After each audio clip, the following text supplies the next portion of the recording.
दोस्तों, ये सच्ची कहानी है बिहार की मनीषा की, जो खूबसूरत होने के साथ-साथ अच्छी पढ़ी-लिखी भी थी। चूँकि मनीषा जवान हो गई थी, इसलिए उसके माता-पिता को उसकी शादी की चिंता सताने लगती है। मनीषा के माता-पिता उससे उसकी शादी के लिए बारे में बात करते हैं, तो मनीषा साफ इनकार कर देती है कि पापा, मैं अभी नहीं चाहती शादी करना, मैं चाहती हूँ कि अपने छोटे भाई-बहन को पढ़ा-लिखा के एक काबिल इंसान बना दूँ, उसके बाद मैं शादी करूँ। चूँकि मनीषा के पापा अक्सर बीमार रहते थे और उसको अपनी बेटी की शादी की काफ़ी चिंता थी। मनीषा को अपने पापा की जिद के आगे हारना पड़ता है और उसको भी शादी के लिए हाँ कर देनी पड़ती है। मनीषा के लिए आस-पास के गाँव में रिश्ता देखा जाता है। वहीं वैशाली में एक लड़का जिसका नाम मोहित होता है, उसकी एक दुकान होती है वहाँ पर और अच्छे खासे फैमिली से बिलॉन्ग करता है और अच्छे खासा एक पैसा वाला था उस गाँव के अंदर। मोहित के घरवाले भी उसके लिए रिश्ता देख रहे होते हैं, तो मनीषा के घरवालों को जैसे मालूम लगता है कि मोहित के घरवाले भी उसके लिए रिश्ता देख रहे हैं, तो वो अपनी बेटी का रिश्ता लेके वैशाली जाते हैं। वहाँ पर जाकर मनीषा के पिता अपनी बेटी का उनके परिवार वालों का फ़ोटो दिखाते हैं और मनीषा के पापा भी लड़के से वहाँ पर मिलते हैं। तो इस तरीके से दोनों में रिश्ता तय हो जाता है और उन दोनों की शादी पक्की हो जाती है। कुछ महीनों बाद मनीषा और मोहित की शादी हो जाती है। मनीषा मोहित के घर में खुशी-खुशी रहने लगती है। क्योंकि मोहित जो था वो काफ़ी पैसे वाला था, आस-पास के गाँव में उसकी काफ़ी ज़मीनें थी। दोस्तों वो कहते हैं ना कि इंसान अपने दुःख से उतना दुखी नहीं जितना सामने वाले के सुख से दुखी होता है और यही बात मोहित के साथ भी हुई। जो आस-पास के गाँव वाले थे, जो आस-पास उसके पड़ोसी थे, वो उसकी इस सुखी जीवन से काफ़ी जल रहे थे। आस-पास के लोगों को ये बर्दाश्त नहीं हो रहा था कि ये इसका घर इतना कैसे खुशी रहता है। मोहित के घर के आस-पास के जो अय्याश लड़के थे, वो धीरे-धीरे अपनी दोस्ती मोहित से बढ़ाना शुरू कर देते हैं और मोहित भी उनसे अपनी दोस्ती बढ़ाने लगता है। दोस्तों होता वही है जो हम सुनते हैं कि बुरे संगत का बुरा ही असर होता है और यहाँ भी मोहित के साथ में कुछ ऐसा ही हुआ। जब उसकी संगत अय्याश टाइप के लड़कों से हो गई, तो वो भी उनके साथ में बैठ के बीड़ी, सिगरेट वगैरह और शराब वगैरह पीने लगा। कई-कई दिन अपने घर नहीं आता था, दुकान पर भी सही तरीके से नहीं जाता था। लड़कों के साथ में रहते-रहते उसको भी शराब की आदत पड़ गई थी। वो भी अब आए दिन शराब पीता रहता था और शराब पीकर कई बार जब वो घर जाता था, तो मनीषा के साथ में लड़ाई-झगड़ा भी किया करता था, उसको मारा-पीटा भी करता था। इसी तरीके से मनीषा ये सब चीज़ सह रही थी। शादी के 5-6 महीने बीत जाते हैं, तो वो अपनी अय्याशी में डूबा हुआ रहता है। इस अय्याशी के चक्कर में वो धीरे-धीरे अपनी ज़मीन वगैरह भी बेचता रहता है और आए दिन इसके अंदर घर के अंदर कलेश होती रहती है, जो मनीषा को अब बर्दाश्त से बाहर हो गई थी। वो मनीषा अपने पापा को फ़ोन करती है कि पापा मुझे यहाँ पर नहीं रहना। वो सारी की सारी कहानी अपने पापा को बताती है। पापा मनीषा के पापा सीधा वैशाली पहुँचते हैं, अपनी बेटी के घर जाते हैं और वहाँ से अपने दामाद को भी समझाने की काफ़ी कोशिश करते हैं, लेकिन दामाद भी समझने को राज़ी नहीं होता। तो थक-हार कर जो उसके पापा हैं, अपनी बेटी मनीषा को अपने घर वापस ले आते हैं। कुछ दिनों के बाद उन दोनों के बीच तलाक हो जाती है। अब मनीषा वो अपने पापा के यहाँ पर रहती है और वहीं मोहित जो है, वो अपनी अय्याशियों में डूबता चला जाता है। मनीषा चूँकि अच्छी लड़की होती है, पढ़ने-लिखने में काफ़ी तेज़ होती है, वो अपनी पढ़ाई पूरी करने के लिए पटना चली जाती है। पटना में जाने के बाद अपनी पढ़ाई पूरी करने के साथ-साथ मनीषा सरकारी नौकरी की तैयारी भी करने लगती है। कुछ सालों के बाद सरकारी नौकरी तैयारी करने के दौरान उसकी एक सरकारी नौकरी लग जाती है और वो तहसीलदार बन जाती है। और उधर मोहित जो अपनी अय्याशियों में वो डूबता चला जाता है। धीरे-धीरे उसके आस-पास की ज़मीनें जो होती हैं, वो उसके पड़ोसी जो है, वो धोखे से अपने कब्ज़े में हथिया लेते हैं और उसकी दुकान है, वो भी धोखे से अपने नाम पर करवा लेते हैं। कुछ दिनों के बाद मोहित के जो पापा हैं, उनका इंतकाल हो जाता है, वो गुज़र जाते हैं। अब मोहित अपनी माँ के साथ में एक घर के अंदर जो उनका खाली एक घर बच गया था क्योंकि सारी ज़मीनें जो है मोहित ने वो शराब के चक्कर में धीरे-धीरे बेच दिया था अपनी अय्याशी को पूरा करने के लिए। अब मोहित और मोहित के माँ एक घर के अंदर रहते थे। अब ये लोग पूरी तरीके से बर्बाद होने के कगार पर पहुँच चुके थे। उधर मनीषा जो है, वो एक तहसीलदार बन जाती है और तहसीलदार बनने के बाद अपनी सर्विस लोगों को देने लगती है। इधर मोहित जो पूरी तरीके से बर्बाद हो चुका होता है, अब उसके पास में ना दुकान बचा, ना ज़मीनें बची।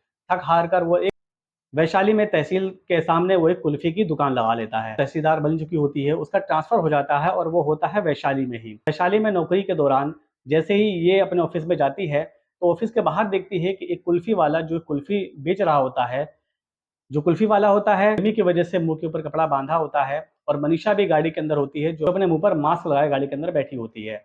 जब वो कुल्फ़ी वाले को देखती है, तो उसका कुल्फ़ी खाने का मन होता है और ड्राइवर से कहती है कि ड्राइवर एक कुल्फ़ी लेकर आओ। ड्राइवर वहाँ जाता है और उससे कुल्फ़ी लाके मैडम को दे देता है।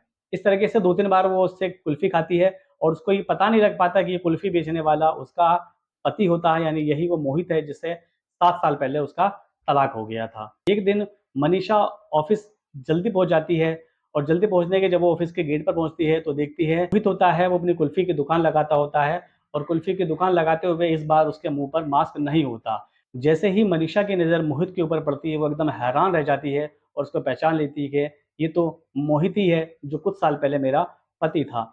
हड़बड़ा के वो अंदर जाती है, अपनी कुर्सी पर बैठ जाती है और वो कुर्सी पर बैठने के बाद सिर्फ़ और सिर्फ़ मोहित के बारे में ही सोचती रहती है। तो उसके दिमाग में यही उधेड़-बुन चलता रहता है कि ये मोहित अच्छा-खासा था, इसके साथ में ये क्या हो गया? कई तरीके की बातें उसके दिमाग में घूमने लगती है।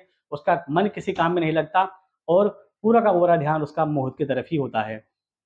कुछ देर के बाद वह अपने कर्मचारी से कहती है कि बाहर जो लड़का कुल्फ़ी बेच रहा है, उसे मेरे पास में बुलाओ। तो जो उसके कर्मचारी होते हैं, वो बाहर मोहित को बुलाने के लिए चले जाते हैं। मोहित भी एकदम हक्का-बक्का रह जाता है कि आखिर क्यों तहसीलदार ने मुझे बुला लिया? उसे लगता है कि शायद मेरा चालान काटा जाएगा। जैसे ही मोहित वहाँ पर आता है, वो हाथ जोड़ के उसके सामने खड़ा हो जाता है और कहता है, "मैडम मेरा चालान मत काटना, मैं गरीब आदमी हूँ, मैं इतने पैसे नहीं दे पाऊँगा। अगर आप कहेंगी तो मैं अपना ठेला यहाँ से हटा लूँगा, कहीं और चला जाऊँगा, लेकिन आप मेरा चालान मत काटना।" मनीषा जो मास्क लगाए बैठी होती है कुर्सी के ऊपर, वो कहती है, "अरे, अरे! घबराओ नहीं, आराम से बात करो, आराम से बैठो यहाँ पर, मैं तुम्हारा चालान नहीं काटूँगी, मैं तुमसे बात करना चाहती हूँ।" तो मोहित को थोड़ी हिम्मत आती है और वो कुर्सी पर बैठ जाता है। मनीषा उसको एक गिलास पानी देती है, वो पानी पी के थोड़ा-सा रिलैक्स हो जाता है और कुर्सी पर बैठ जाता है। इतने में मनीषा अपने मुँह से मास्क का कपड़ा हटाती। मनीषा के मुँह से मास्क हटते ही जैसे ही मोहित की निगाह मनीषा के ऊपर पड़ती है, वो एकदम सन्न रह जाता है, एकदम हक्का-बक्का रह जाता है और उसके मुँह से एकदम निकलता है कि मनीषा तुम? वो एकदम हैरान रह जाता है मनीषा को तहसीलदार की कुर्सी पर बैठे हुए देखकर। मनीषा उससे कहती है कि घबराओ नहीं, तसल्ली से यहाँ पर बैठो और मुझसे बताओ कि ये तुम तो अच्छी खासी तुम्हारी दुकान थी, फिर ये ऐसा कैसे हो गया? मोहित अपनी पुरानी ज़िंदगी को सोचकर उसके सामने रोने लगता है और वो कहता है कि मनीषा, जब से तुम यहाँ से गई हो, मैं तुम्हारे जाने के बाद एकदम बर्बाद-सा हो गया हूँ और अपनी सारी कहानी उसको बता देता है कि किस तरीके से लोगों ने उसको बर्बाद करा, किस तरीके से लोगों ने उसकी ज़मीन हड़पी और किस तरीके से लोगों ने उसकी अच्छी खासी दुकान जो अच्छी खासी चल रही थी उसको हड़प लिया।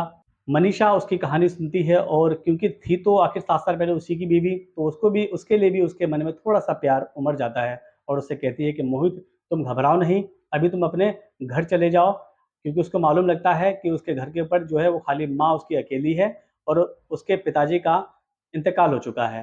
तो मनीषा उसे कहती है अभी तुम अपने घर चली जाओ लेकिन मेरे और अपने बारे में यहाँ किसी को मत बताना। मोहित अपने घर चला जाता है।